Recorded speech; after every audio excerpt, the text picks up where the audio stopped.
కృష్ణార్పణమస్తు. భగవద్గీత 2వ అధ్యాయం 61వ శ్లోకం. తాని సర్వాణి సంయమ్య యుక్త ఆసీత మత్పరః వసేహి యస్యేంద్రియాణి తస్య ప్రజ్ఞా ప్రతిష్ఠిత. శ్రీకృష్ణుడు అర్జునునితో ఇలా అంటున్నారు: ఎవరైతే తమ ఇంద్రియములను వశమునందు ఉంచుకొని మనస్సుని నాయందే ఎల్లప్పుడూ లగ్నం చేయుదురో వారు సంపూర్ణ జ్ఞానంలో స్థితులై ఉన్నట్లు అని అన్నారు.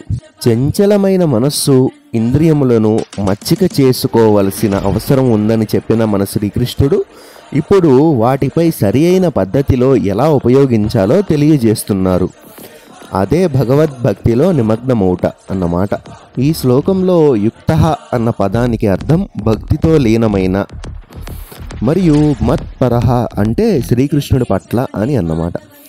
ఆసీత అన్న పదానికి అర్థం నెలకొని ఉంది లేదా స్థితమై ఉంది అని అర్థము. జై శ్రీకృష్ణ.